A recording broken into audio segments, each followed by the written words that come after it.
So many people out here on these sports networks are taking exception because Cam Newton said Brock Purdy was the 10th best player on the 49ers. And they think he's jealous or envious. I saw them talking about it. He ain't jealous or envious of Brock Purdy. He's probably thinking the same thing that rational black folks would say. White boy getting hooked up.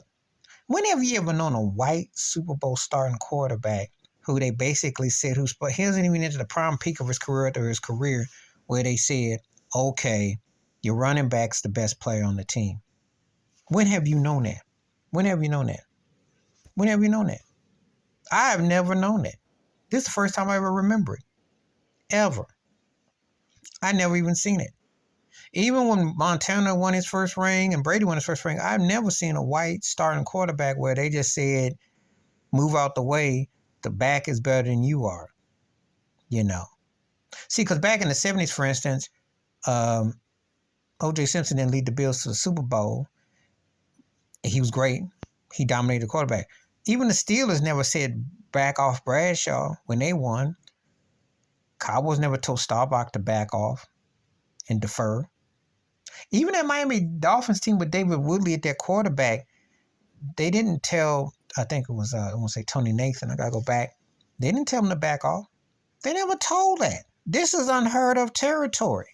So when Cam says he's probably the 10th best player on the 49ers, he's talking about the skills and everything. He ain't being cold. He said the guy's a game manager. He said, because if you look at the 2 playoff games, he didn't really win as much as Green Bay and especially Detroit choked. As a matter of fact, he looked kind of subpar for most of that Detroit game, except for that third quarter. So Cam is not jealous or envious. The thing is what people don't want to say is real simple. Wouldn't it be nice if a black quarterback had the same luxurious opportunities as white counterparts to be a game manager and sit and defer? That's not the case for black quarterbacks. Black quarterback got to come in, and if he's halfway good, first to even earn the job to start, and second of all, he's got to be mobile and do all those things, and he cannot afford to have the blasiness that Brock Purdy just had, because Brock Purdy does not get held to the same standards as a black quarterback. And I know what Cam Newton is saying, but them old trifling people on ESPN Network is trying to run. Cam got it right about Dak Prescott, now didn't he? He would have gotten it right about Baker Mayfield, now didn't he? He told you about some of these quarterbacks. He told you what Tua was like. They get mad and they say, oh, you just bitter and you. No, the guy was a league MVP. Guy was on part of a one-loss team that went to the Super Bowl and lost to Denver in the Super Bowl. Can't sit there and tell a man who been to the high road that his opinion about what he sees doesn't matter, because he knows his X's and O's. He know what he's talking about.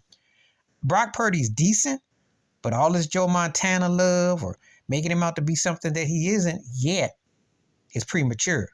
And he is not even top 3 on the 49ers offensive side, let alone when you factor in the defense. That's just the fact, because Bosa got him beat. Christian Mack got him beat. Debo got him beat. Just looking at some of the squad, he's not the X factor. Usually a dominant quarterback or quarterback that leads the team. You make no mistake about Kansas City. You know what Mahomes means. Please hit like, subscribe, welcome thoughts, comments, and I do respond. Thank you. Wash your hands. Keep your mind clear. Watch out for another shitter if you like a mouthpiece.